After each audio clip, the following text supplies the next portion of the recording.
Vale, muy bien.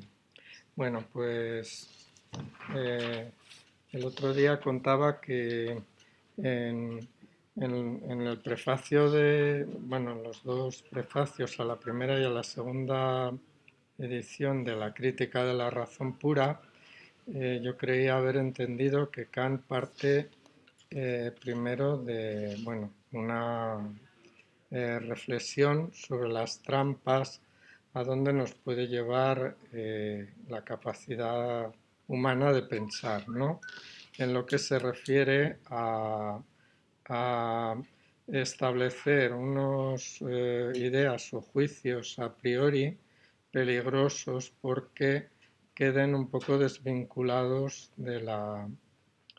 Bueno, pues yo no sé si él, claro, como todos los filósofos buscan esa verdad, esa certeza, pero también él parte de una crítica de la, de lo que hasta entonces creían como posible todos los filósofos o los que le antecedieron sobre la posibilidad de llegar a la verdad, ¿no? Él eh, quiere, quiere criticar esa capacidad humana y quiere buscar, eh, bueno, pues eh, las posibles fisuras que tenga esa tendencia humana a buscar, pues, ideas o principios o conceptos que sustenten nuestra forma de pensar y bueno, pues evidentemente él se sitúa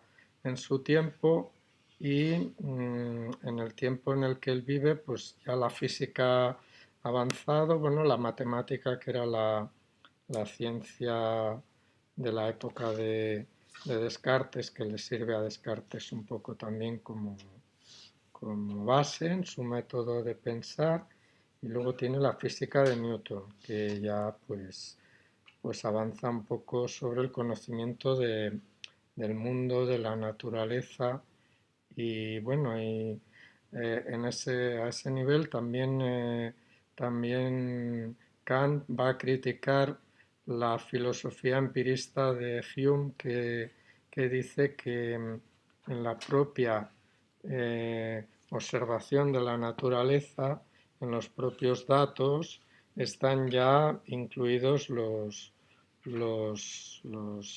ideas o los principios, algo así, ¿no? Yo he creído entender eso, ¿no? Entonces él critica también tanto el excesivo racionalismo, la tendencia de la metafísica de juzgar y establecer esas ideas que, bueno, él las cifra como principios. Él dice que hay tres, que es la idea del mundo, la idea del alma y cuál era la tercera, que ya no me acuerdo, Dios, Dios, la idea de eso, Dios, esa ¿no? fue una parte central de tu intervención, porque es la parte, es lo que me interesa que de ahí vamos a partir, ¿no? Mm, Eh, de que la razón humana tiene la tendencia a cuestionarse sobre problemas de índole tal que por su naturaleza son que no tienen solución y sin embargo son inevitables. O sea, que nos asalta a nuestra propia razón mm, mm, ¿eh? Preguntas y es inevitable. Ya hemos profundizado y podemos ver otro poquito más.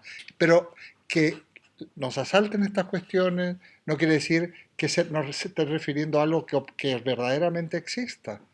mm, Eso como una especie de paradoja, una especie de efecto espejo, ¿no? Eh, mm, Entonces, tomar por el hecho que nosotros nos cuestionemos, por ejemplo, sobre Dios, no quiere decir que Dios exista. Lo que sí quiere decir que tenemos una tendencia inevitable, casi con natural, podría ser, según Descartes, a plantearnos estas cuestiones últimas. mm. Eso precisamente es de lo que se ocupa la metafísica y por eso él va a ponerla en tela, va a ponerla entre paréntesis o un poco en tela, va a poner entre paréntesis o en tela de juicio la metafísica. Y esto vamos a hablar todavía más de esto hoy, pero para los que no estuvisteis, fue central en la intervención de Luis. Bueno, pues era un poco por eso y yo creo que él eh, en el razonamiento humano me pareció entender que distingue tres cosas: los sentidos, el entendimiento y la razón. Los sentidos él ve como la naturaleza en términos de fenómenos, bueno, plantea ese concepto, lo cual ya es una forma de ordenar la naturaleza, porque ya parte de la base de que las cosas en sí o el mundo en sí, nosotros eso no lo podemos conocer. Entonces lo que nos llega pues es ya o sea, conformado por esa capacidad humana de ver los fenómenos naturales. Luego, Claro, perdón un segundo, sí, lo hacemos un poco dialogado. Parece un juego de palabras. Las cosas en sí no las podemos conocer, las conocemos en nosotros, porque ya cuando la hemos conocido ya la hemos incorporado. Por lo tanto, viene cargada de connotaciones, ¿verdad? Aún saliendo de Kant. Por un lado, el conocimiento de las cosas, por algo conocemos, porque hay unos datos que perciben los sentidos, ¿verdad? Inevitable, y ahora hay un fogonazo, vais a cerrar los ojos, eso es inevitable. Ahora, pero eso de todas maneras tiene que ser interpretado. Y lo interpretamos con algo que tenemos ya en nuestra capacidad cognitiva, ¿verdad? Yo si pongo el ejemplo de que esto es veis una botella, ¿no? Claro, vosotros. Pero imaginamos que vamos por ahí a una tribu perdida que supuestamente no. Bueno, tendría que manipular un poco, lo miraría, le daría la vuelta, y tiene que o inventarse una categoría o meterla en un cajón de varios que decíamos, ¿no? Eh, Tarzán decía pájaro de acero. Siempre me causa gracia saber porque que el él sabía acero, lo que era el acero, ¿no? acero, Pero pájaro de acero, algunas mm, traducciones de películas y cosas. Pero mm, de hecho era un pájaro, porque si para él lo que volaba era pájaro, pues eso era un pájaro, digamos que metálico o lo que sea. Esto es lo que es importante tener en cuenta, que nunca podemos conocer las cosas en sí mismas. ujú. Y bueno, luego dentro de su forma de pensar me ha parecido entender que em, habla de dos cosas, de juicios analíticos y dialécticos, o de análisis Analíticos y y sintéticos. Ahí sintéticos, sí eso. nos metemos en Nos camisa de 11 metemos en varas, ya te dije. camisas muy Nos así. metemos en camisa de 11 Ya, varas. Pero bueno, lo comentaste y sí, yo no lo iba a tratar, pero no tuve más remedio porque como entró en ello, fue muy puntillosa y bien organizada esa ujú, introducción. ya, Muy ya. bien. Pues nada, que a veces el análisis es algo que está comprendido dentro si hablamos Sujeto. de sintaxis, dentro del sujeto, el predicado, o sea, lo que se dice del sujeto está comprendido dentro del sujeto. O sea, nosotros dividimos al sujeto y encontramos el predicado, ¿no? Hay algo que ya está ahí. Claro. Y no sé cuál era el ejemplo que No, daba. es una Daba tautología. Por varios. ejemplo, el hombre es un ser racional. Pues, Sí. ¿qué es tautológico? Quiero decir que tú puedes, porque es la definición de hombre. Entonces, Mm, el sujeto y el predicado son idénticos. Está diciendo el hombre es el hombre. es, ¿Eh? En cambio, esos mm, son juicios analíticos. ¿Qué quiere decir? Que se consigue el predicado del mero análisis del sujeto. Dice, estos juicios son siempre verdaderos. Pero, ¿qué No, pasa? No hacen avanzar la no ciencia. no amplían avanzan, conocimiento. No Eh, amplían conocimiento. no exacto. amplían.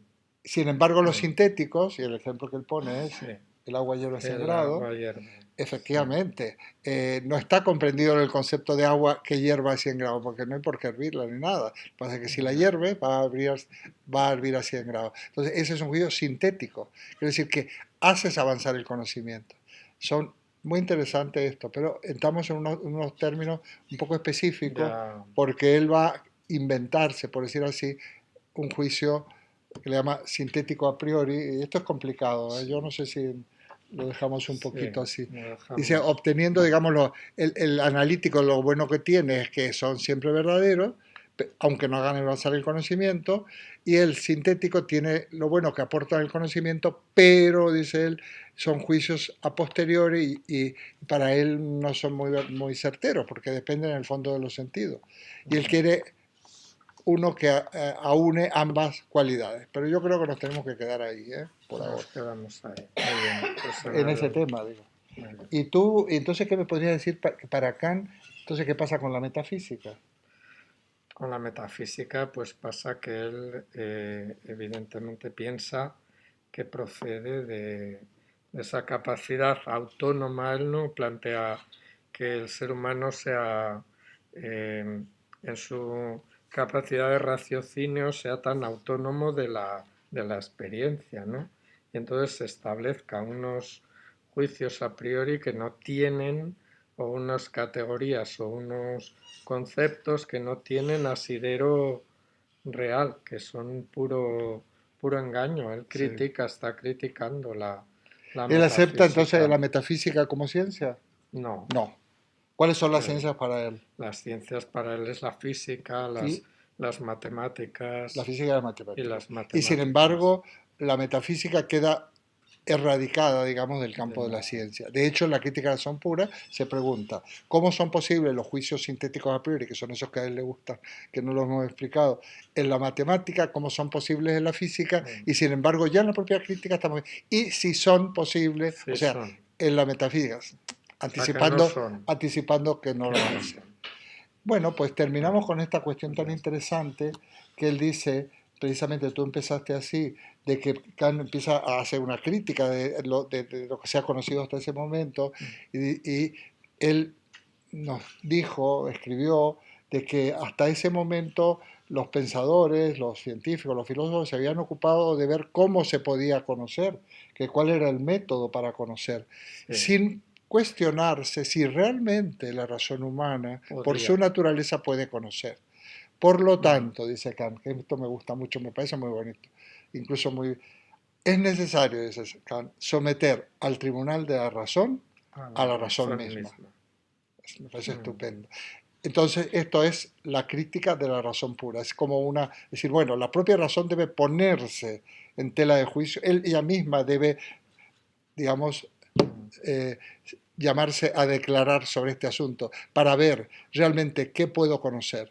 Y las grandes cuestiones, acuérdate, de la crítica de la razón pura, son mm, qué puedo conocer, qué debo hacer, las grandes cuestiones de la filosofía, de la la ciencia, razón qué me práctica. cabe esperar. Esas son las tres grandes preguntas. La pregunta científica y las preguntas morales. La pregunta por qué puedo conocer, la ciencia. ¿Qué debo hacer? La ética, la moral. ¿Qué me cabe esperar? Bueno, estamos en la línea, el fin último, ¿no? En definitiva, dice Kant, ¿qué es el hombre? Claro, si yo resuelvo estas tres cuestiones, he dicho que es el hombre. Bueno, pues ahí un poco nos quedamos. Eh, Muy bien. Decíamos también que vamos a ver si continuamos de alguna manera, pues de vez en cuando, y si la gente tiene ganas, pues hacer estas intervenciones con algún diálogo, y de paso os voy presentando al público. Muy bien, Bueno, pues muchas gracias, Luis. estupendo. Nada, Muy bien, muchas gracias. venga, Él gracias. estuvo la vez pasada más completo, pero ahora hemos sintetizado porque tenemos mucho trabajo. Voy a hacer lo más concreto posible. Ahora me voy a ir al texto.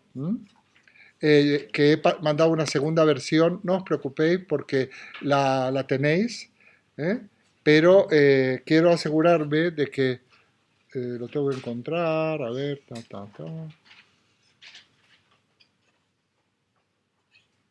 a ver si este, bien, uno que le he puesto texto 2, entonces esta vez para que no tener dificultades, los he numerado, ¿no? He numerado las páginas que no son la numeración de la crítica de la razón práctica. Esto está tomado de la crítica de la razón práctica, tiene ciento y pico de páginas, y yo he seleccionado unos fragmentos, pero a su vez solo voy a leer lo que está subrayado. Y lo iré comentando bastante deprisa, ¿eh? Luego sacaremos unas conclusiones. Hay un, digamos, bueno, hay una cuestión, bueno, lo puedo decir después, porque yo mandé un programita hoy también. Y ese programita quiero, si no lo cumplimos, no terminamos correctamente el tema de la moral kantiana. Bueno, vamos a ir. Leo la introducción, lo que está en negrita. Así empieza esa introducción de la idea de una crítica de la razón práctica, dice Kant, y dice lo siguiente. Fijaos con lo que acabábamos de decir, lo que acaba de decir Luis.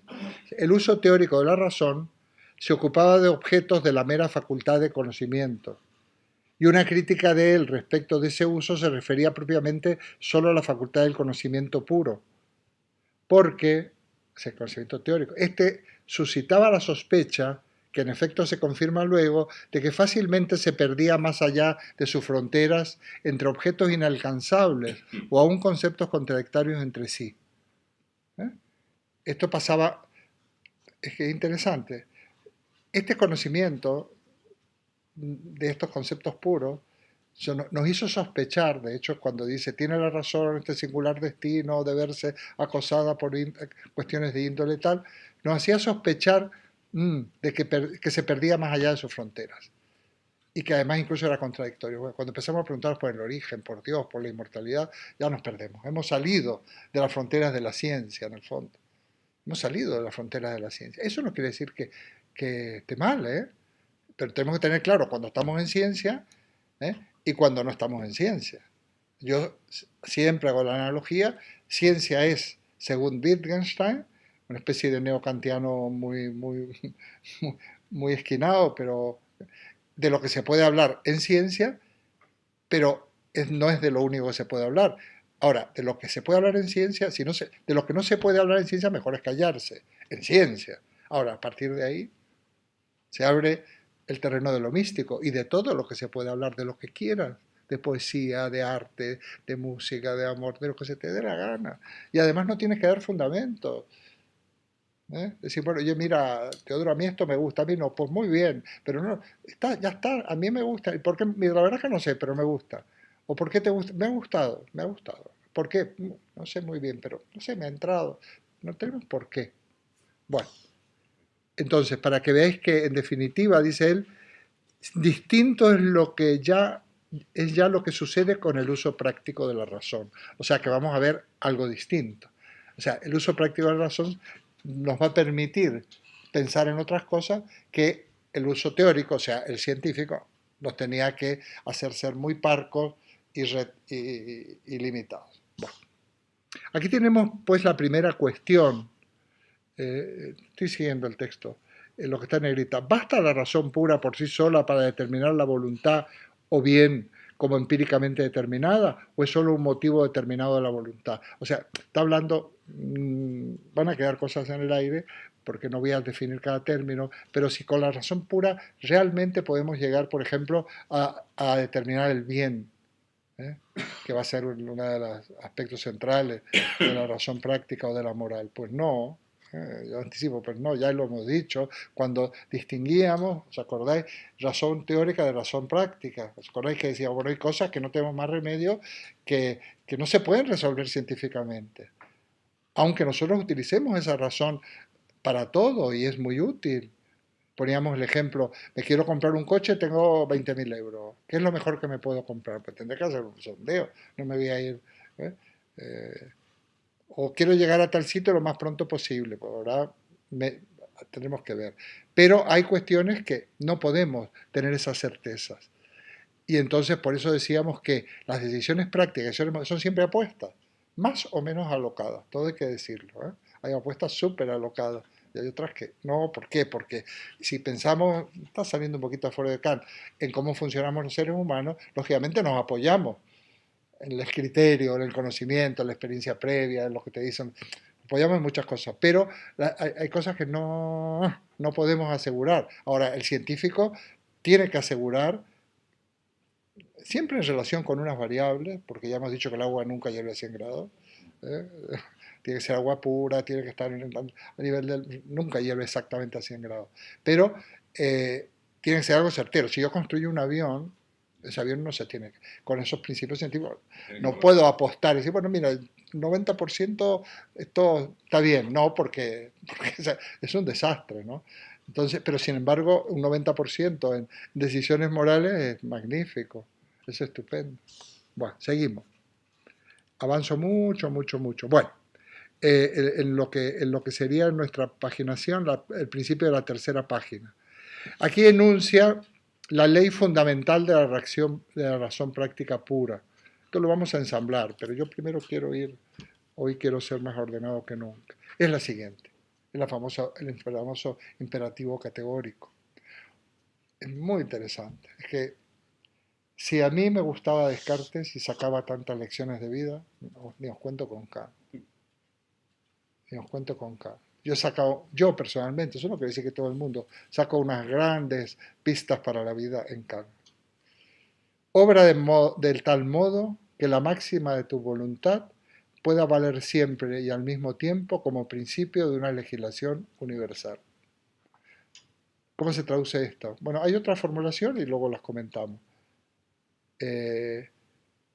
Obra de tal modo que trates a la humanidad, tanto en tu persona como la de cualquier otro, siempre como un fin y nunca solamente como un medio. Y otra formulación complementaria, aunque la primera, la del imperativo categórico, obra como si por medio de tus máximas fueras siempre un mismo legislador en un reino universal de los fines. A ver, ¿qué quiere decir esto? Obra de modo tal que, o sea, la máxima, lo que dirige tu acción, sea lo que tú propondrías para que los demás, a los demás. No al revés, porque a veces decimos, no haga a los demás lo que no te gusten. No, haz a los demás lo que a ti te gusta que le hicieran.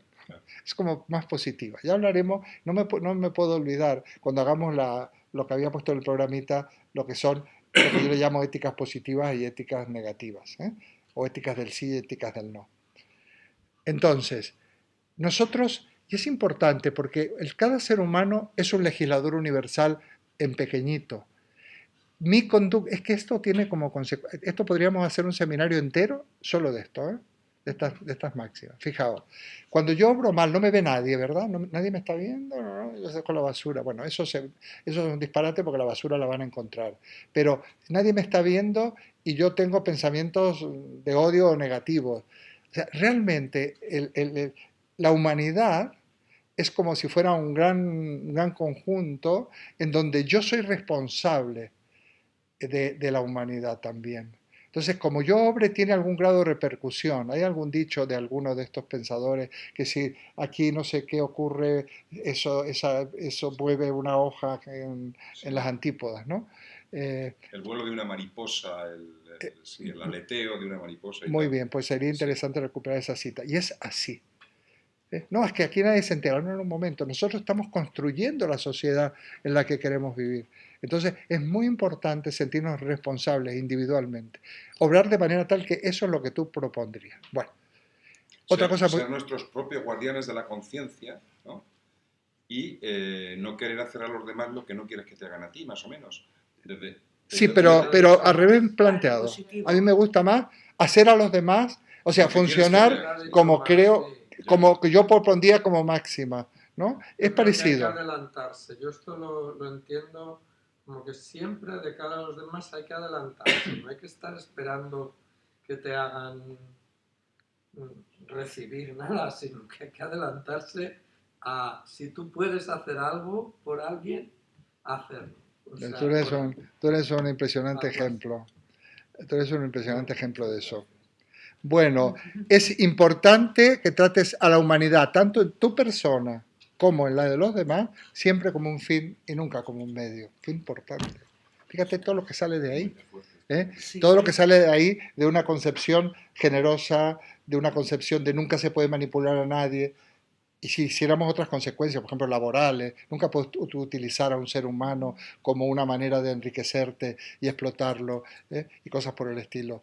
Y nunca puedes engañar, o sea, esto es una máxima. Ojo, que es muy interesante lo que él dirá, no somos perfectos, son fines a los cuales tendemos, pero es muy importante, eso tiene un nombre. Yo lo saco en medio de Kant, pero medio nada más. Eso se llama ideal de santidad. No le quiero quitar el aspecto religioso, pero yo propondría, yo tengo un ideal de santidad, no que voy a ser un santo de los altares, pero el ideal de santidad ya veréis lo que es la santidad para Kant. La coherencia entre con los fines, con lo que tú te propones. Bueno, y nosotros, eso nos lleva a la superación. Hay un ejemplo de lo que decía Luis de adelantarse que yo en casa siempre estoy luchando, que a mí me gusta comer el postre en un plato limpio.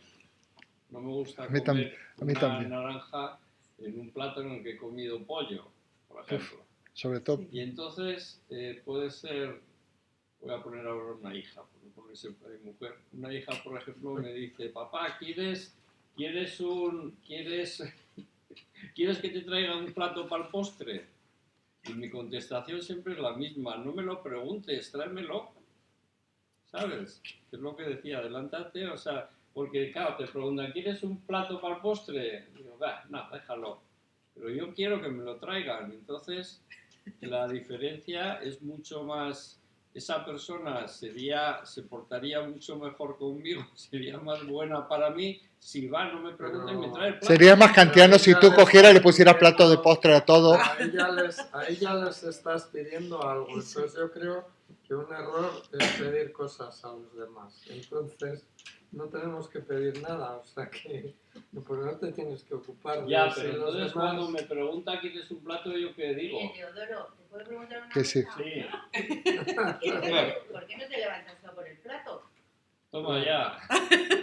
No, claro. O le pones a todo. Bueno, vamos a seguir, chicos, vamos a seguir porque me gustaría que por una vez termináramos. ¿Por qué no se, en la escuela, por qué no se estudia más a Kant?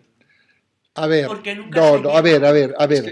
No, se estudia, pero no se estudia. No se A ver, estudia. no, se estudia porque de alguna manera, a partir de la asignatura aquella que había, que no sé si era la ética.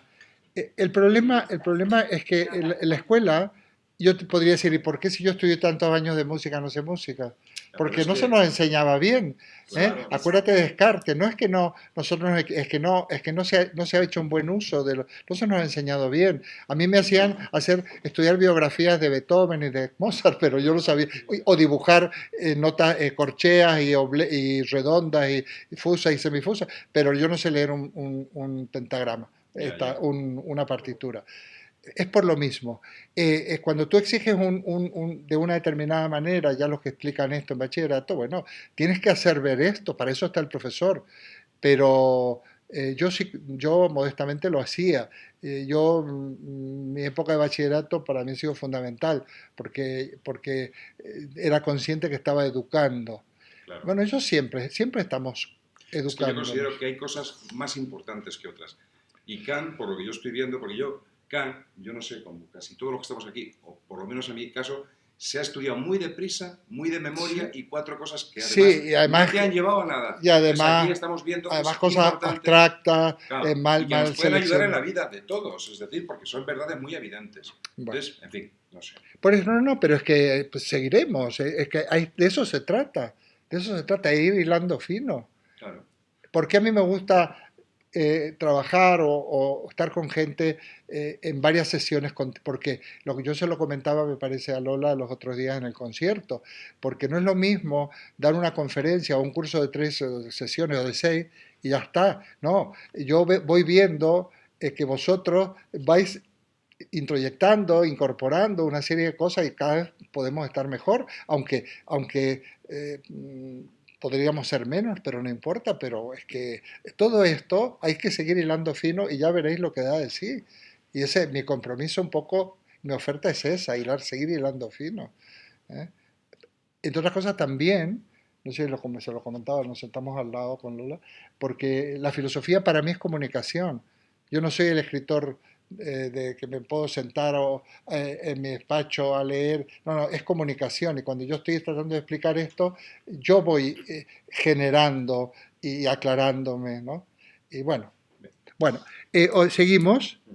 Entonces viene el tema de los postulados de la razón práctica. De esto del pirativo categórico, digo, es para dar un seminario completo, ¿eh? Bueno, acordaos, o por lo menos también fuimos muy deprisa, que en la crítica de razón pura, sobre todo en la parte de la dialéctica trascendental, donde habla de las 3 ideas, alma, mundo y Dios, Kant dice, bueno, estas ideas tienen alguna función porque unifican un poco lo relativo al mundo, lo relativo al alma, a Dios, pero no pueden ser tomadas como objeto de ciencia porque no hay nada que provenga de los sentidos en ellas. Bueno, por lo tanto, la metafísica no es posible como ciencia. En esa obra de la dialéctica trascendental es muy interesante cuando él trata el tema de Dios, porque él voy a simplificar mucho, intentando no trivializar. Él pondría dos razonamientos, son los famosos antinomias de la razón pura. Yo puedo hacer una demostración plausible de la existencia de Dios, está escrito hasta en columnas, ¿eh? Al lado pongo una no plausible de la no existencia, con lo cual lo que he demostrado que no se puede hablar del asunto. Porque si yo puedo demostrar algo y su contrario, quiere decir que este tema al menos hay y de esa manera no se puede tratar. De ahí viene el famoso agnosticismo kantiano. No es que niegue, lo que Kant dice, no da lugar a la ciencia el tema de Dios. No porque nos lo planteemos, pero tendrá su sitio, que es ahora lo va a tener. Entonces, esos paralogismos, esas antinomias, planteaban la imposibilidad de un tratamiento teórico de estos problemas. De hecho, es ahí donde hace una magistral crítica al argumento ontológico cartesiano, que no nos vamos a poder detener ahora. Pero que sí lo recuerdo porque algo dije, que Descartes decía, negar la existencia de Dios era, en un juicio, Dios, que entre paréntesis es el ser perfecto, no existe, que entre paréntesis no es perfecto, porque no existir es la máxima de las imperfecciones. Y eso era una contradicción. Y Kant dice, no señor, eso no es una contradicción, porque si yo nego Dios no existe, estoy negando el sujeto con todos sus predicados posibles. Por lo tanto, es legítimo negar la existencia de Dios, legítimo. Y ese enunciado, Dios no existe, no es una contradicción, sino una negación. Hace una crítica lógica. Si algún día hacemos un curso de lógica, aporta mucho la lógica. Muchísimo. No de una manera inmediata, pero eso que dicen, ese amuebla y ordena de una manera, es un ordenador natural. Hay que hacer un curso de lógica, pero hacerlo de verdad, metiéndose los pies adentro, ¿no? Bueno, muy bien. Entonces, Kant lo que va a hacer, aquello que ha dejado entre paréntesis en la crítica son pura, diciendo, bueno, esto es la metafísica y no puede entrar en el campo de la ciencia, él los va a poner como postulado de la razón práctica, o sea, de la razón moral. Está en este mismo momento fundando una metafísica práctica que va a dar mucho juego en los años posteriores, en un movimiento que se llama el idealismo alemán y sobre todo en Hegel. Una metafísica práctica, la metafísica de la voluntad.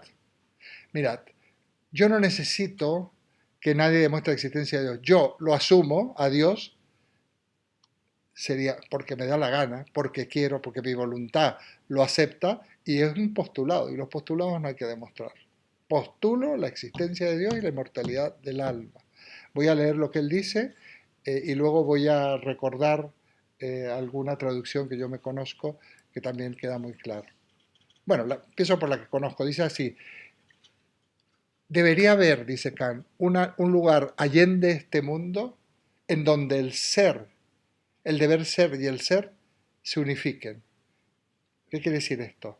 Un lugar en otra vida en donde lo que yo he deseado, el deber ser, lo que he querido, por ejemplo, ser un ser moralmente bueno y coherente, se consiga. O sea, el deber ser y el ser se consiga. O sea, el deseo y la realidad se unifiquen. Y eso no es posible en este mundo. Por lo tanto, tiene que haber otra vida, dice, porque si de lo contrario, dice Kant, mi vida no tendría sentido. Por lo tanto, postulo la inmortalidad del alma, porque para mí es lo que da sentido a mi vida y ya está. Ya esto lo hablábamos un poco al final de la última clase, ¿no? Decir, bueno, pero yo creo, me decía Ana, que no ha podido... Y me parece bien. Me parece bien. Porque tú no tienes que dar razones de esa creencia, de esa fe, o lo que sea. No tienes que dar razones.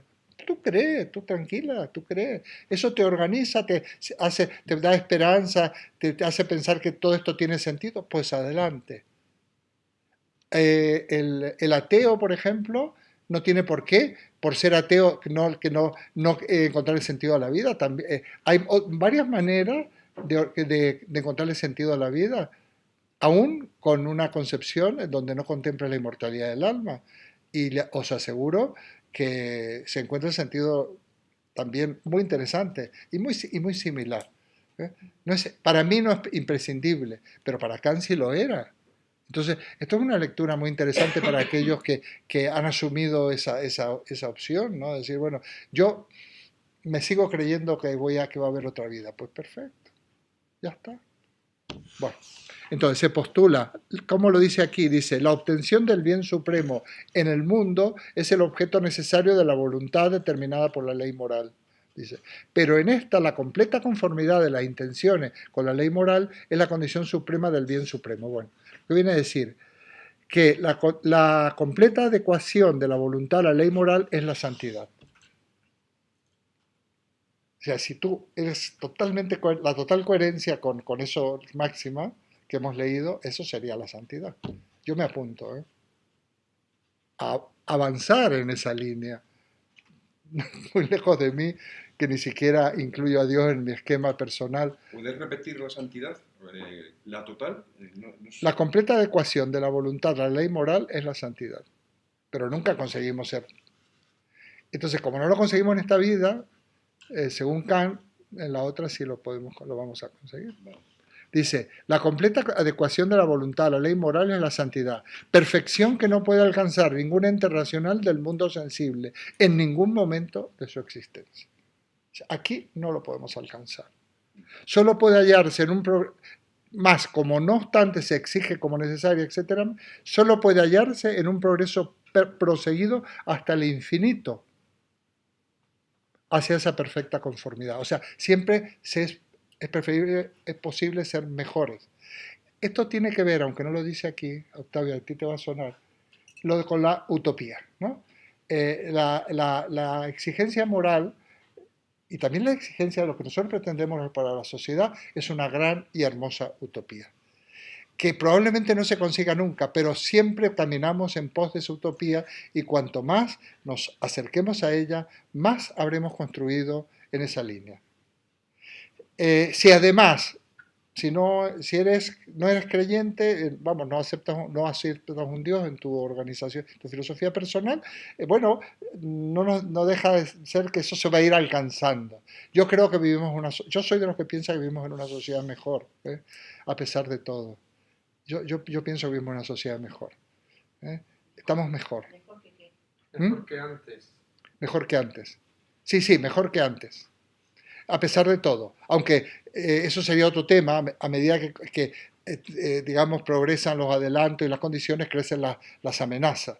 A medida que crece la tecnología, que con la tecnología se consiguen cosas, nos pueden hacer estallar. Sería otro tema. Pero sí, efectivamente, esto yo creo que es importante, que siempre puede hallarse en un progreso proseguido hasta el infinito, hacia esa perfecta, digamos, conformidad. Para Kant, ese infinito nos proyecta a otra vida, a una vida, a un mundo allende este mundo, más allá de este mundo, porque lo contrario sería una tomadura de pelo, y Kant no considera que nuestra vida y nuestra tendencia, nuestra propuesta lo que nosotros sentimos sea una tomadura de pelo.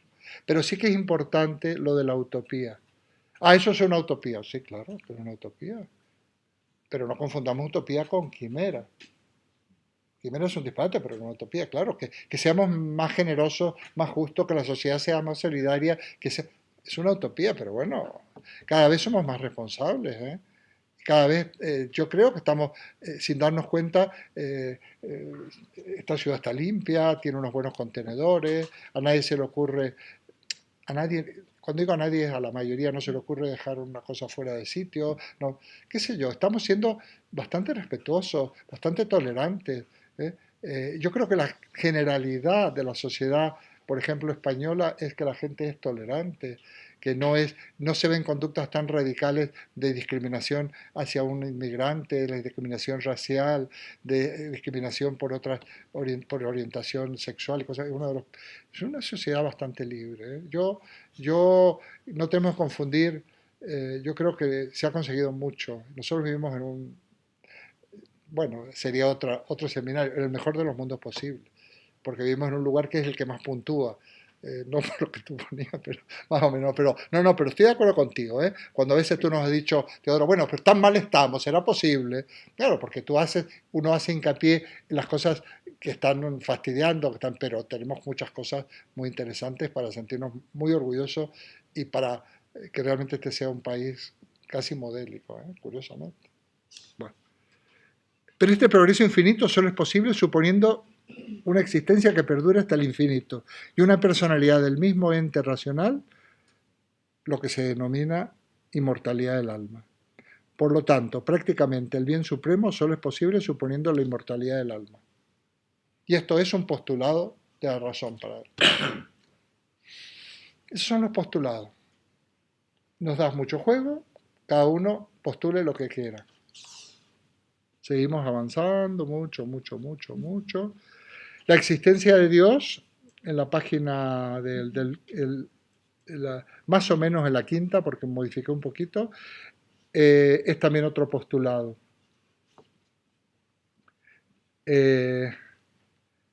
Postular la existencia de Dios como perteneciente necesariamente a la posibilidad del bien supremo. No leo todo el párrafo. O sea, precisamente para él Dios es el bien supremo. Y precisamente que existe el bien supremo para él es porque existe Dios. Él es un creyente. Él es un creyente.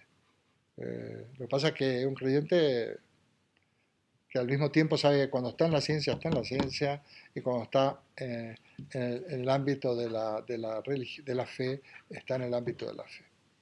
Entonces, para él es fundamental, si has postulado la inmortalidad del alma, postular la existencia de Dios. A él le da sentido y para él eso es lo que garantiza que exista el bien supremo, porque sería como el ser infinitamente bueno, ¿no? La bondad total. Nosotros podemos perfectamente construir una utopía del bien supremo sin necesidad de recurrir a Dios, como utopía. Bueno, la felicidad, es muy interesante lo que dice la felicidad, ¿no? Es el estado de un ente racional en el mundo. Yo diría, no voy a leer mucho de esto, porque claro, la felicidad total es la coincidencia exacta de la felicidad con la moralidad. La ética kantiana, lo iba a decir al principio, pero lo voy a decir al final, es la ética del deber. Y para mí no hay mayor felicidad, mayor satisfacción, mejor dicho, no hay mayor felicidad que la satisfacción del deber cumplido. Si no, apelad a vuestra experiencia, cuando os comprometéis a algo y sois capaces, eso produce una satisfacción muy interesante, ¿no? Lo podéis aplicar a muchas cosas, desde el deporte, una competición deportiva, ir a buscar setas y encontrar las setas de verdad, a pesar de estar reptando por esos lugares donde nos lleva Luis. La satisfacción del deber cumplido, empeñarme en hacer un proceso, un curso, aprender y conseguir los resultados. Esta es la satisfacción del deber cumplido, es fundamental. Cuando yo era muy joven, jugaba al rugby. Y eso supongo que pasa en otros deportes, en Argentina. Entonces había, ya sabéis que el rugby, como el fútbol, tiene primero y segundo tiempo. O sea, bueno, el tercer tiempo le llamábamos nosotros a la fiesta que hacíamos ya después de que nos habíamos duchado, nos habíamos curado las magulladuras y salíamos bien vestiditos, nos estaban esperando las chicas que nos habían ido a ver porque les gustaba mucho el juego, y eso era el tercer tiempo, hacíamos una fiesta. Y era la satisfacción, ganaras o perdieras, era la satisfacción de hemos jugado, ahora nos merecemos este festejo, ¿no? Formaba parte, era inevitable el tercer tiempo en el rugby, porque es fundamental que la gente goce y disfrute del deber cumplido. Fijaos qué sentido tienen a veces las fiestas o las vacaciones cuando realmente ha sido después de una temporada donde hemos cumplido con nuestro deber. Y también, y también a veces nos hemos cansado, por supuesto. Entonces, cuando también era joven, si me permitís, yo en el verano elegía siempre irme a campamentos de trabajo. Y me lo pasaba bomba, porque se conocía gente estupenda, había una selección, Por las noches teníamos unas veladas, hacíamos lo que se llamaba una especie de hoguera, no me acuerdo cómo le llamábamos, eh, y toda la gente pues tocaba la guitarra, cantábamos juntos, estábamos disfrutando de la compañía después de haber estado trabajando todo el día, a veces en trabajos muy duros, ¿no? Por ejemplo, ir a demoler casas que estaban, para recoger el material y construir casas para gente que vivía en chabolas y cosas por el estilo. Entonces, eh, eh, eran las mejores vacaciones, eran bonitas, eh, incluso hasta, pues te encontrabas con gente afectivamente, digamos que hasta porque valorabas a personas, te enamorabas, por ejemplo, éramos muy jóvenes. Valorabas a esa persona, pero precisamente la persona que más atractiva era la que había sido más colaboradora, que él se había escaqueado menos, que te empezabas a admirar a las personas y a hacerte una imagen de lo que es ser joven. Era muy bonito, pues esas eran las mejores vacaciones. No irte, por ejemplo, yo, ojo, esto era mi idea de hace muchos años. Yo no me voy a una playa a meterme a una discoteca, a beber un alcohol que quién sabe lo que bebe, a aturdirme, a no poder hablar con el del lado y solamente un ligue. Bueno, yo decía, si queréis ligar, yo le decía muchas veces a mis alumnos, apuntamos por el reglamento de trabajo. Ya veréis que es mucho mejor que irse a tal playa, ¿no? Aún con esa sana, por otra parte, intención, porque es muy sano querer ligar, pero ya que liga bien, ¿eh? No ligues, no te mezcles con gente que no merece la pena, donde no vas a encontrar nada. Yo quería hacer una observación respecto a la satisfacción que da el deber cumplido. Ujú. No siempre, en mi opinión, porque muchas veces haces cosas que tienes que hacer y estás realmente fastidiado. Y además, A ver, que no te oigo bien, Lola. que digo que no siempre existe satisfacción cuando cumples el deber que tienes que cumplir. Que hay veces que se hacen cosas que tienes que hacer irremediablemente y que no te producen ninguna satisfacción, te producen fastidio o malestar o tal, ¿no? O sea, es otro aspecto. Es verdad que hacer las cosas bien pues produce una satisfacción, pero yo creo que no siempre. Hombre, a ver, por supuesto que tiene un contexto, ¿eh? No puede estar orgulloso el verdugo de que cumpla su deber de verdugo. En fin, hay cosas que depende del deber del que se trate, u otras veces son deberes que no tienes más remedio y para tener satisfacción tienes que, a ver, tienes que elaborarlo mucho. Estás todo el día agachando el lomo para traer la comida a la casa. En fin, es el deber cumplido de poderte llevar el pan a tus hijos, pero ya quisieras, pero has estado horas y horas en una cuestión, en un trabajo alienante, por ejemplo. Alienado, Por trabajo supuesto, alienado. por supuesto. Pero de todas maneras, estamos siempre en algo subjetivo. Esto lo va a decir después. Cada uno sabe si es un deber, si es un deber cumplido. Es algo que no te puede quitar nadie. Ahora hay cosas que lógicamente no te producen satisfacción. La acción en sí, pero a lo mejor, digamos, salir a fregar escaleras y llegar hecha polvo a tu casa y poder, de todas maneras, en un momento dado, si no estás demasiado hecho polvo y demasiado destrozado anímicamente, al menos te podrás sentir que tus hijos están comiendo, ¿no? Ahora, el deber cumplido también es cuando tú dices, bueno, yo he ofendido a un amigo y yo esto lo tengo que rectificar la conducta y consigo verdaderamente reparar ese daño. Hay muchas, pero en términos generales, pero por supuesto que no todos los deberes son, ¿no? Dice, no, es que usted va a torturar a este preso, pero me lo tortura bien para que cante. Yo creo Bueno, que el está la obediencia verdugo, debida famosa, pero esto no es el deber, ¿eh? La famosa obediencia debida que muchas veces han querido exculparse muchos criminales de guerra, es que la banalidad del mal. La banalidad Yo del quería mal. decir una cosa que luego hablaremos en la comida, que creo entender a Lola por dónde va. Y luego os contaré pues un poco lo del deber, en el sentido, por ejemplo, los hijos. El tema de los hijos. Pues bueno, luego os contaré alguna podemos cosa comerlo en la comida, claro. y hablaremos de eso Podemos- porque, bueno, pues también de las cosas que son inevitables en la vida también depende cómo te las tomes. O sea, porque yo creo que hay que tomárselas o intentar tomárselas lo mejor posible, que no todos lo vamos a tomar igual y no todos, pero bueno, si son inevitables, pues ¿para qué vamos a...?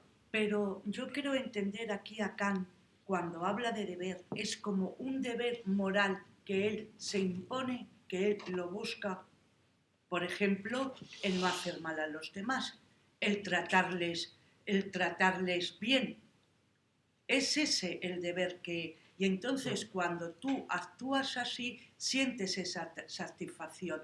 Yo creo que no se refiere al que tengas que estar trabajando duramente para mantener una... A ver, He entendido eso, a lo mejor hay una estoy diferencia, lo que pasa que está en eso que iba a ser como introducción, que lo voy a hacer como conclusión, que una cosa es actuar conforme al deber y otra cosa es actuar por deber. Voy a referirme a ello. Y a moral autónoma y moral heterónoma y a esto que decía. Y se va a aclarar. Yo creo que además dentro de muy poquito, porque terminamos, si queréis, la cuestión de los postulados y la cuestión del deber es central. Mirad, y seguimos con unos textos aquí donde dice, bueno,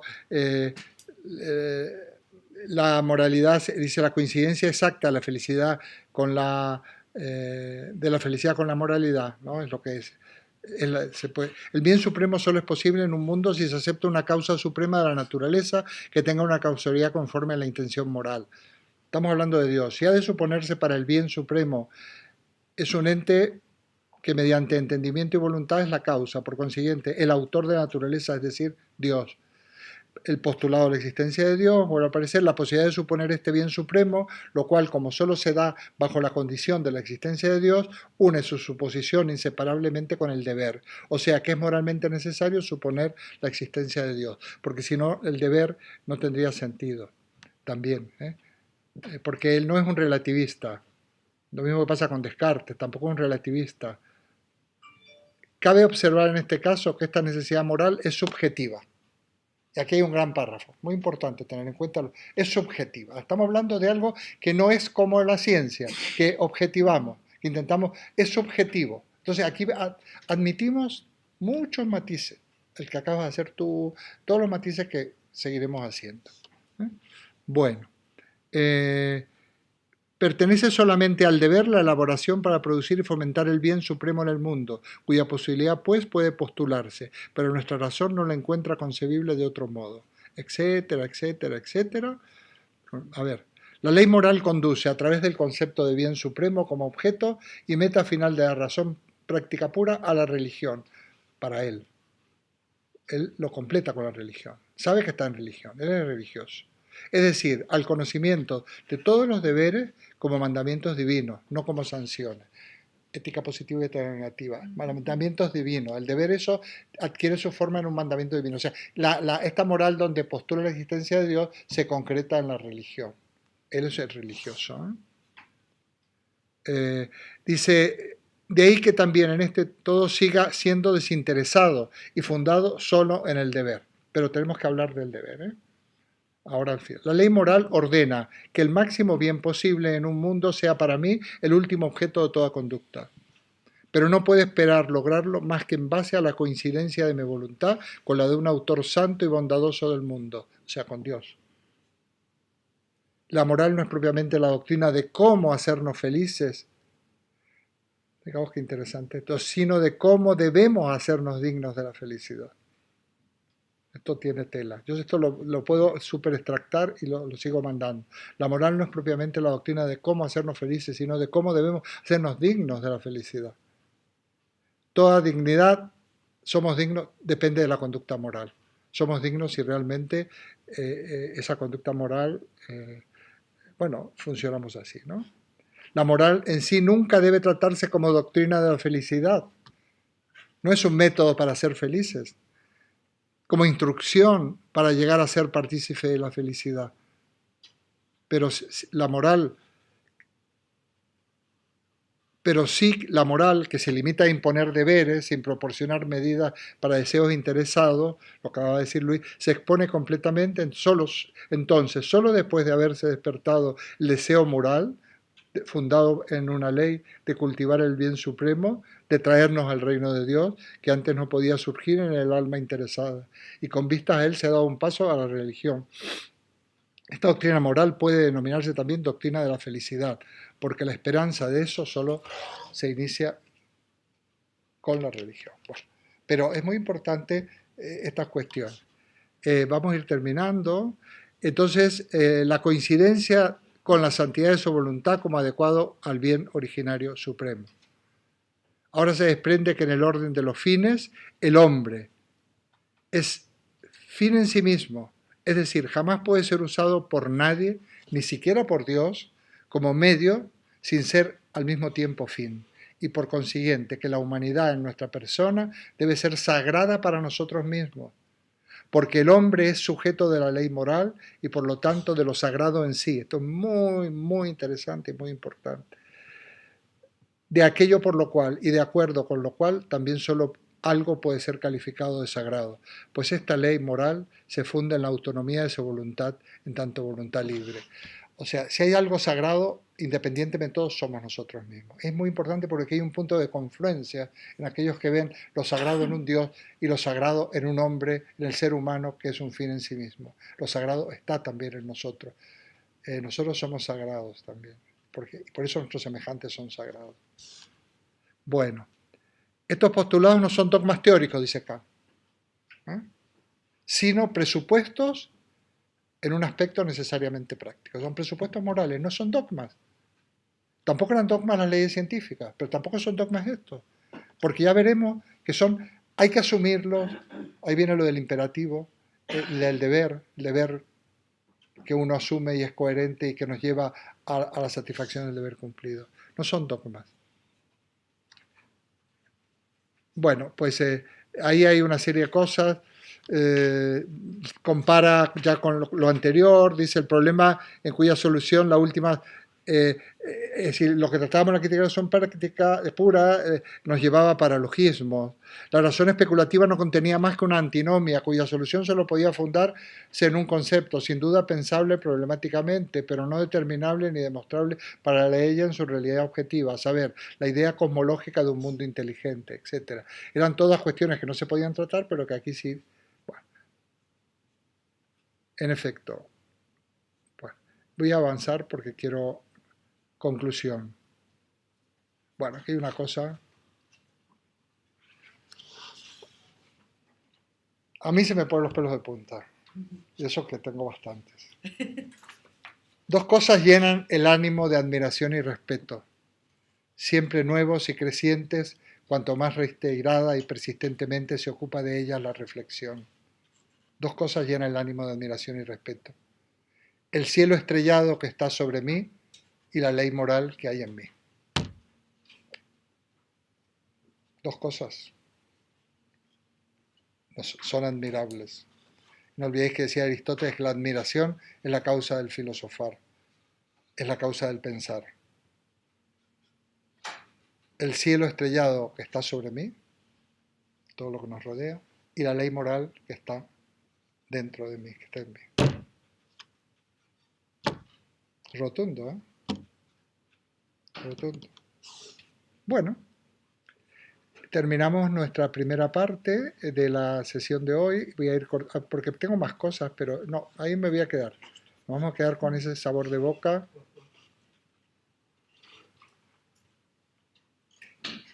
Bueno, hay unas cosas, un texto, puede alcanzarse la posibilidad de conocer con certidumbre ambos, tanto en una dimensión como en otra, en la teórica o en la práctica, dice, pero es muy interesante de esta suerte prevenir por una parte el extravío de un juicio todavía verde y inexperto de aquellos que intentan llegar con la razón a resolver las cuestiones metafísicas, ¿no?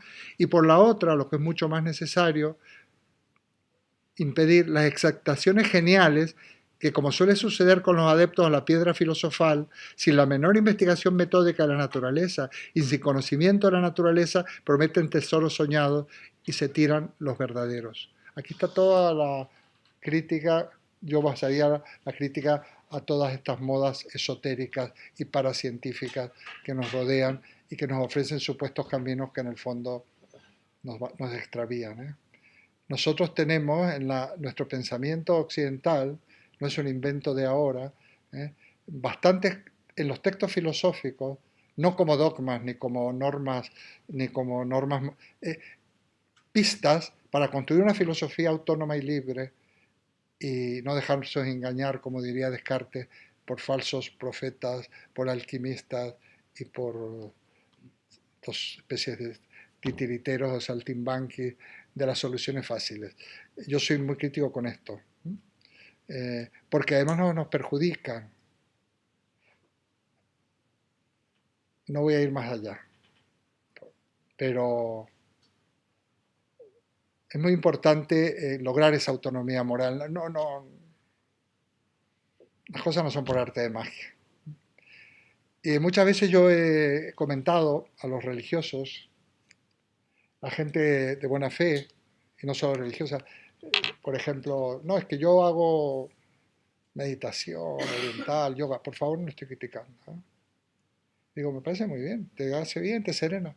Tú sabes, bien, pero tú sabes que estas técnicas orientales funcionan fenomenalmente en Oriente por un montón de motivos, desde paisaje hasta alimentación, estilos de vida, no contaminación, por un montón de cosas. Ahora, aquí ya la cosa se complica. No, es que yo hago como productos biológicos y vives en Madrid o en Ciudad de México.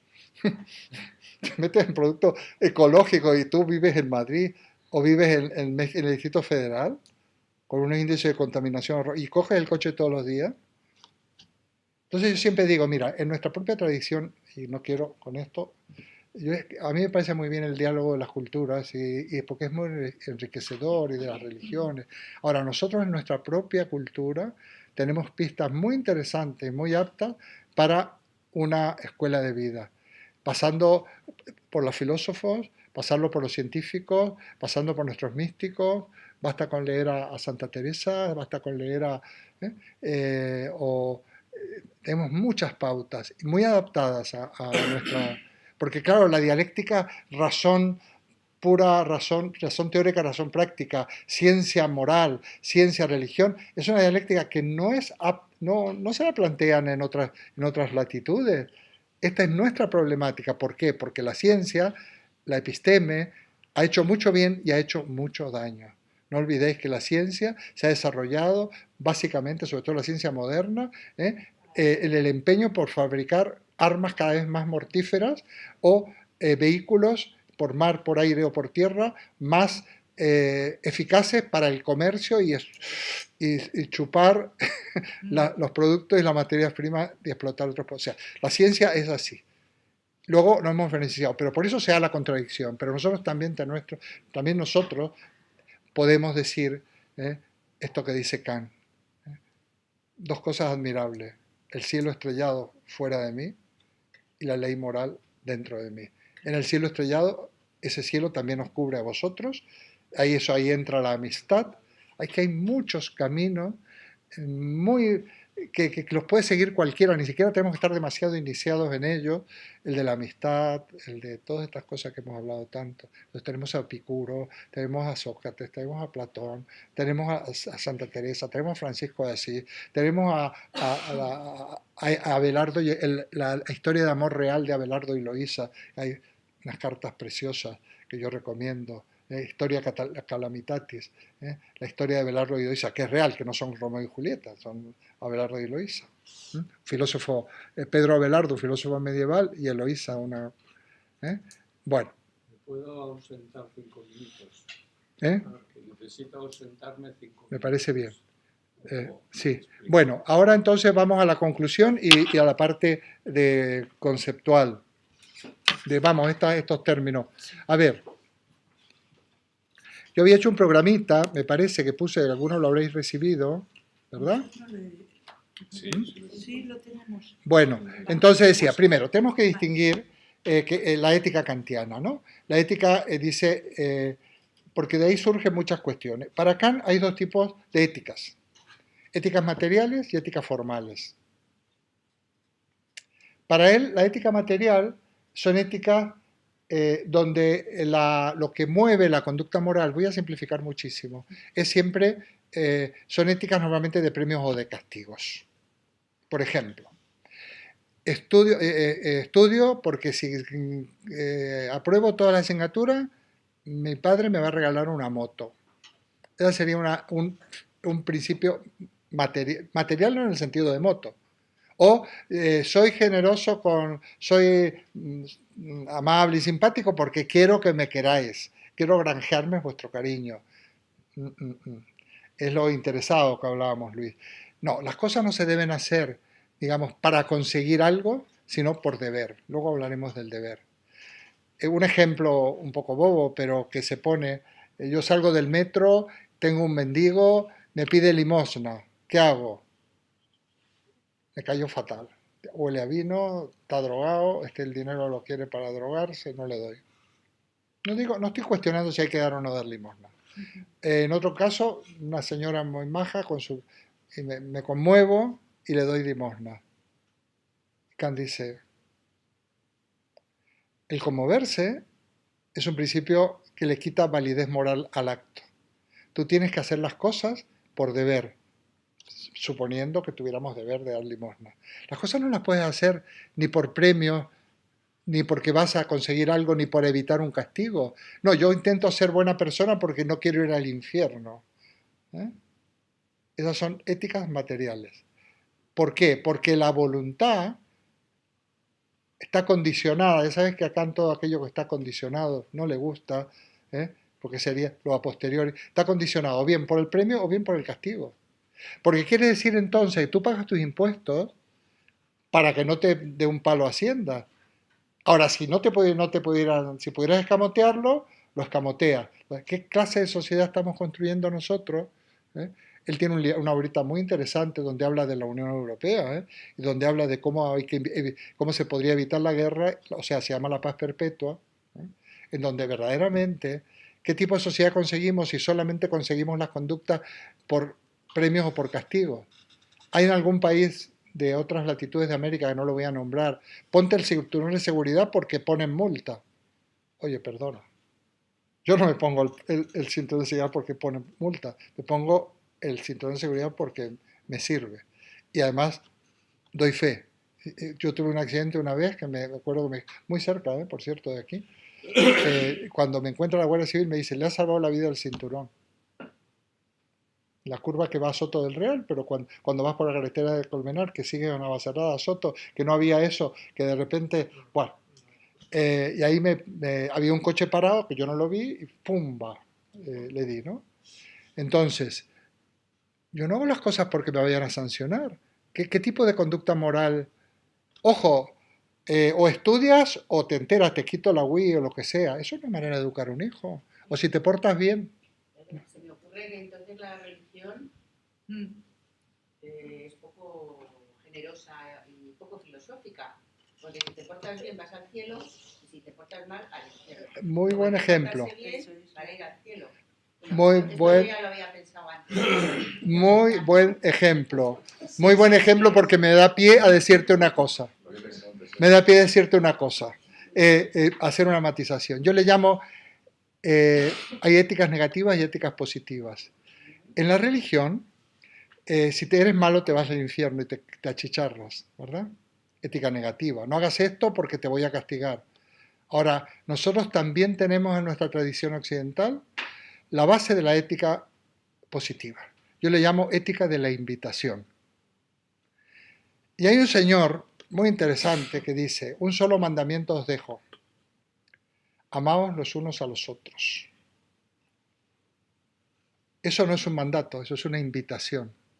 Un solo mandamiento, dejémonos la ley, la ley mosaicada de los 10 mandamientos, que son casi todos negativos. No hagas esto, no hagas lo otro, no codiciar la mujer de tu prójimo. Prácticamente no tomar el arma de no matar, son todos no, o sea que nos educan en el no. Y de paso, aunque no seamos luego creyentes, da igual nosotros en todo lo que no deben hacer. ¿Y cuándo le decimos a nuestros hijos qué es lo que deben hacer? ¿Cómo le damos pautas? Porque ahí no se puede dar normas, dogmas, hay que dar pautas, que normalmente es el comportamiento.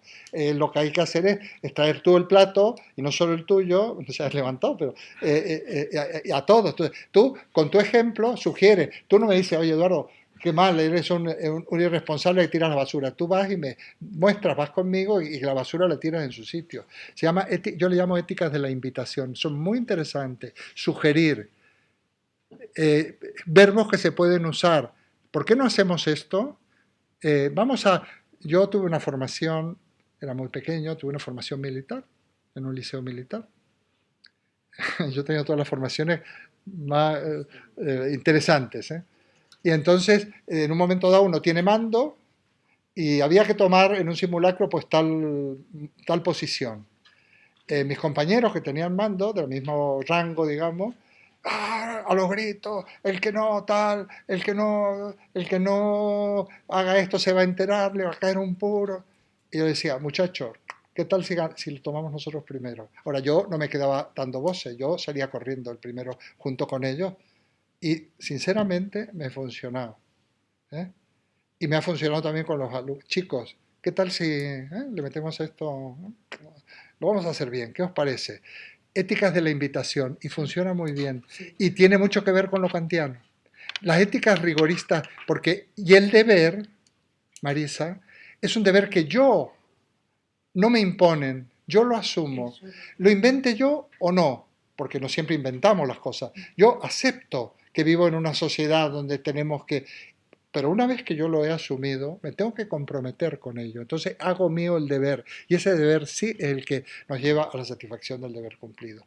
Y el deber que no nos... El deber hacer las cosas porque lo mandan. ¿Qué sentido tiene? A estudiar esta asignatura. ¿Para qué me mandarán esto? Vaya tontería. Uno lo hace tan a disgusto. Yo muchas veces en alguna clase mía, si alguna vez tenéis paciencia, cuando empiezo el curso de la UNED digo, mira, aquí tenéis que quedaros si os gusta. Y si no, como yo no paso lista, no vengáis, porque vais a perder el tiempo. Y más si empieza a que no entendéis, esto va a resultar indigesto. Y lo indigesto nos produce ganas de vomitar. Y no lo asimilamos. Pues yo te meto un contenido, y dices, ¿esto para qué? ¿De qué ha hablado este señor todo este tiempo? Es insoportable, no, hay que hay que funcionar de manera tal que los demás puedan procesar eso, incorporarlo, sacar provecho. Yo siempre decía, tenéis que llevaros algo a casa. Si no, no vengáis. Para eso están los libros, mejor que yo, están mejor dichos, están más pensados. Llevaros algo a casa. Aunque no podéis venir más por el motivo que sea, que no pensemos en el final de curso. Pensemos que cada cosa tiene un fin en sí mismo y llevarte algo a casa. Esto es una ética de la invitación. Las éticas materiales, en donde la voluntad va condicionada o por el premio o por el castigo, quitan valor moral al acto, porque tú no has actuado conforme al deber, por deber, sino que tú te has dejado coaccionar. Hombre, hay conductas que son absolutamente involuntarias. Yo te pongo a un cajero de un banco una pistola y le digo, ya, esas por supuesto son ajenas a la moral. No tienen, porque para que haya juicios morales, dice Kant, tiene que haber, digamos, materia de juicio moral, así como pasaba con los juicios teóricos, tiene que haber, y para que hubiera materia de juicios teóricos tenía que haber algo que procedía de los sentidos, que se procesara. Aquí tiene que haber precisamente conductas libres, autónomas, cuyo principio es el deber. Y eso es, y no buscando ni siquiera, buscando tu felicidad. Eso es lo que te va a traer, tiene aparejado la felicidad en la medida que tú eres coherente con ese compromiso. Es así, ¿eh? Digo, es así dinámicamente hablando. No es que esto sea la verdad, es recomendable y veréis que es respetuosísimo. Ahora, siempre es subjetivo, pero como nosotros, y en eso es muy rusoniano y es muy de la edad moderna, somos muy parecidos los seres humanos, ¿eh? No podemos ser tan ingenuos de que si no de lo que diría a lo mejor Rousseau, de que nosotros somos todos naturalmente buenos, cuya contrapartida es Maquiavelo cuando dice que somos naturalmente malos y por lo tanto hay que vigilarnos. Pero somos bastante parecidos. Sobre todo si miramos en nosotros mismos, y es muy interesante para poder ponernos en el lugar del otro, también saber mirar en nosotros mismos y pensar que lo que a mí me está pasando también le pasa a los demás. Y lo que a mí me duele también le duele a los demás. Y por lo tanto, en fin. Bueno, pues ética, moral autónoma y moral heterónoma, también otras palabras que aparecen por ahí, es lo mismo. La moral heterónoma es cuando la norma que va a regir mi conducta viene de afuera, heteros, me es impuesta. Va a ser... Kant no le va a interesar esto. La autónoma, cuando la norma me la impongo yo. Aunque, o sea, cuando te dicen, aunque la norma venga de afuera, pero cuando yo la asumo como mía. No, sí, tienes razón. Y la heterónoma es cuando me viene impuesta y yo lo actúo porque hay una imposición, a esto le uno porque si no lo hago me van a castigar o no voy a conseguir el ascenso que me interesa, etcétera, etcétera. Bueno, esto nos lleva a un mundo inmoral y amoral, ¿eh? Un mundo del reino de pasiones, de conveniencia. No, una sociedad justa y una vida feliz es cuando realmente actuamos por un deber que hemos asumido. ¿Eh? El deber para Kant entonces se lo tiene que asumir el individuo. Una Así- vez que lo asumes, ese deber es significativo para ti, porque si no, el deber de ir a la guerra, el deber de defender la patria, tú no quieres. O sea, que te viene de fuera, quiero decir, es un deber también. Sí, Eh, pero claro, pero fíjate que como ahí viene, por ejemplo, qué interesante lo de los objetores de conciencia, ¿no? claro, por eso. Que a veces, aunque te impongan, tienes los arrestos y la firmeza de decir que no, Según Kant, el objetor de conciencia habría cumplido con su deber. por supuesto. Vale. Y por eso, y sin embargo, la eximente de obediencia debida en los juicios contra con criminales de guerra no debería ser un eximente. Hombre, es una eximente si tú quieres, o por lo menos un rebajante, por decirlo de alguna manera, entendiendo la naturaleza humana de un pobre, en la película aquella tan bonita, una alemana, ¿cómo es que se llamaba? Aquella de esta chica analfabeta que la enjuician. eh, em, Es lo que tú dices del lector. El lector. El lector. Esta que está en un campo, que es guardiana en un campo de Exacto. concentración. Bueno, eso es comprensible, pero en cualquier caso hay tantos torturadores, tantos, qué sé yo, tiene excusa el doctor Mengele, pronunciado así en alemán, o tiene excusa aquellos que daban los confesaban a los que iban a tirar al Río de la Plata antes de drogarlo, Los aviones, ¿no? los vuelos de la muerte. O el médico que controlaba al torturado para que no se muriera y poder seguir torturándolo el día siguiente, ¿tiene alguna excusa? ¿No? Entonces ese deber, lógicamente, Lola, no es el deber del que hablamos. Es un deber que además coincide el imperativo categórico. Obra de manera tal que no tomes a nadie nunca como un fin, como un medio, sino como un fin, que lo que la máxima de tu voluntad pueda ser norma universal. Bueno, y nos quedamos maravillados con el cielo estrellado que nos cubre. Sí, pasamos al y con la ley moral que está dentro de nosotros. Y pasamos a la etapa ahora de evaluación, todo lo que podamos, y si no terminamos seguimos la comida. ¿Qué es evaluar? Pues todo, lo que os gustó, lo que no os gustó, lo que hubierais quitado, lo que no hubierais quitado, si me hubierais quitado a mí, incluso si queréis hacer propuestas de continuidad, etcétera. Ya está.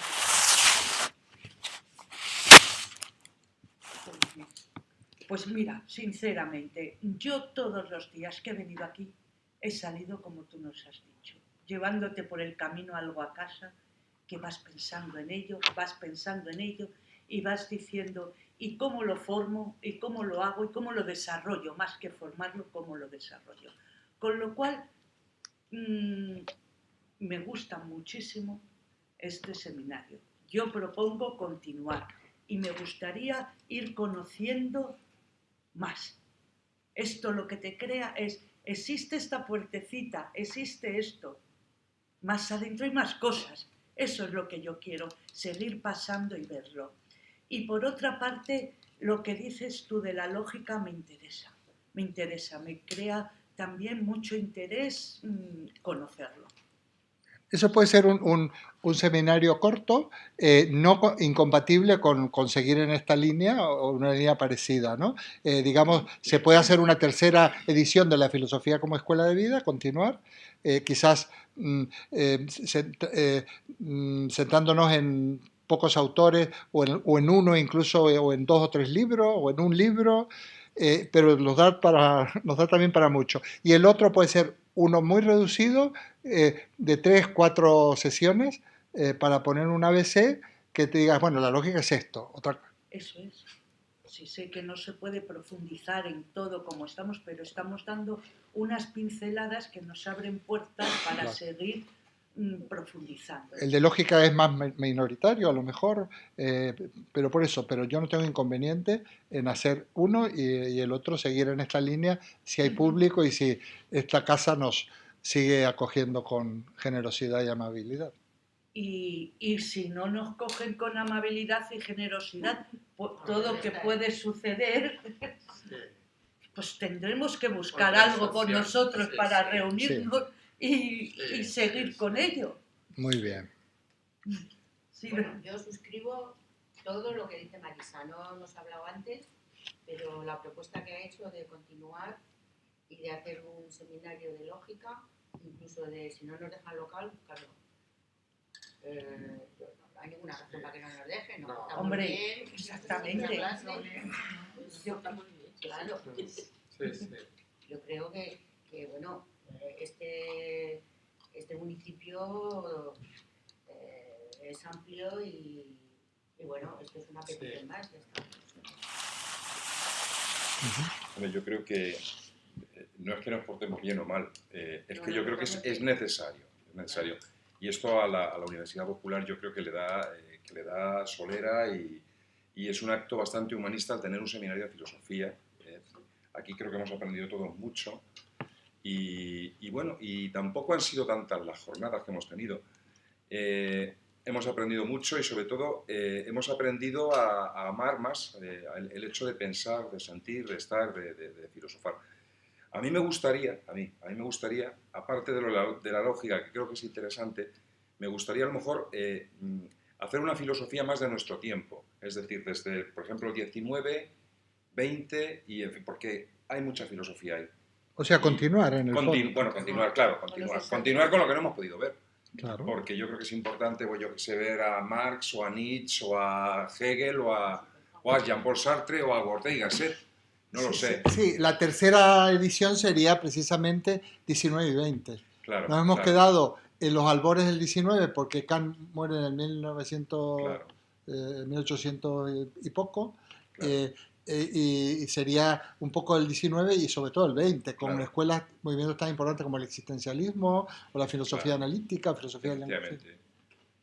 Muy bien, muy bien. Este autor que no sé cómo se dice, Wittgenstein, Wittgenstein, Heidegger también. un poquito, Heidegger por supuesto, que tocamos algo, si te acuerdas, tocamos en qué algo significa pensar, al principio, y Jean-Paul Sartre, Jean-Paul Sartre. Los franceses. Los franceses, uf. Los Camus. franceses actuales, ya los súper actuales, desde Michel Onfray a todos estos de ahora, que ahí hay mucho. Pues a mí sí.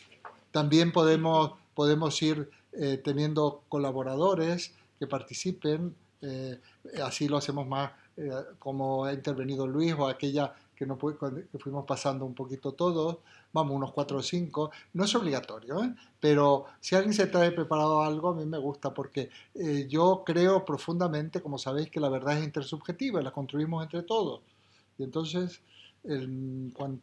ahí se hace el auténtico diálogo, ¿no? Incluso podríamos traer colaboradores que conocemos nosotros y que pueden aportar también. También, por supuesto. Se me ocurre Fernando. Sí. ¿Alguien más quiere comentar? Bueno, Pues yo voy a comentar una cosa. trata de hablar en voz alta. Este es mi primer curso de filosofía y me dio una gran sorpresa y estoy encantada de venir todos los días que me habéis convocado, aunque vengo de Madrid. Entonces yo no soy de aquí, pero me ha encantado, Eduardo.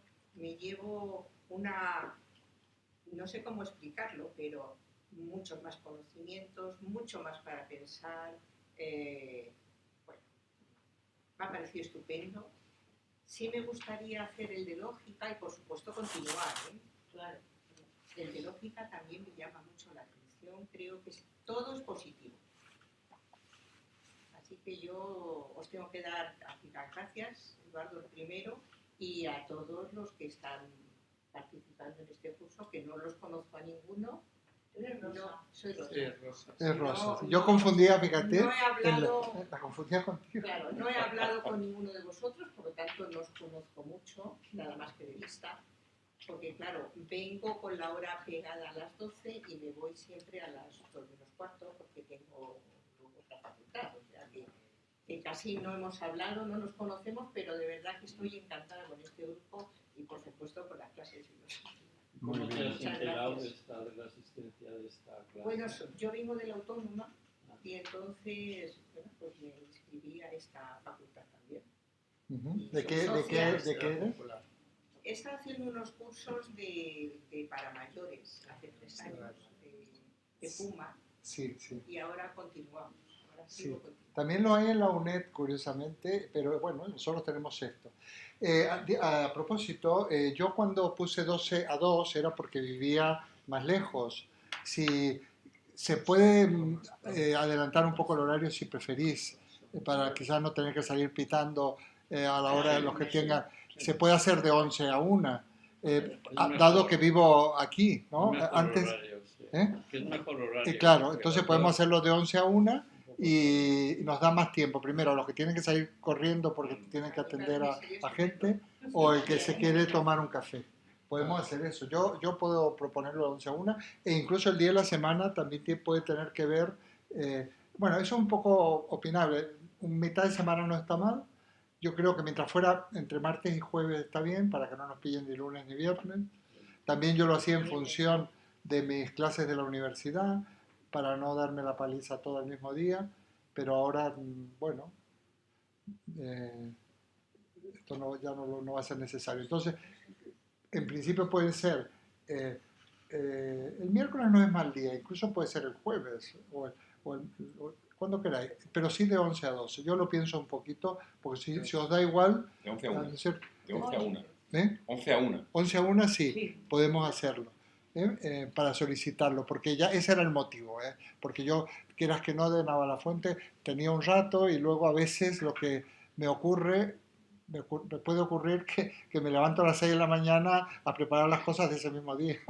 Entonces, tener un margen era importante, pero puede ser a las 11. Yo te tengo que decir que me gusta mucho venir y me gusta mucho pensar sobre todo, pero es espesito, ese espesito me cuesta, hay que leer y tal. Es que es filosófico. Hay que desmenuzarlo, ¿verdad? Bueno, Y así todo hay que leerlo, desmenuzarlo, volverlo a leer, volverlo a desmenuzar y luego te planteas y dices, no sé si será esto lo que he cogido, lo preguntaré el próximo día. a ver, lo que vamos a hacer, yo prometo Pero es mejorar, digamos, la parte logística un poco.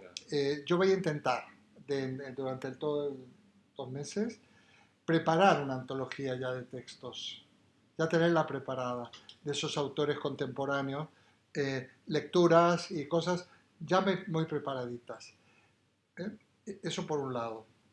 Voy a intentar hacer también un pequeño esquema, si no todo de golpe, pero de 2 o 3 clases anteriores, como un esquemita de lo que vamos a tratar.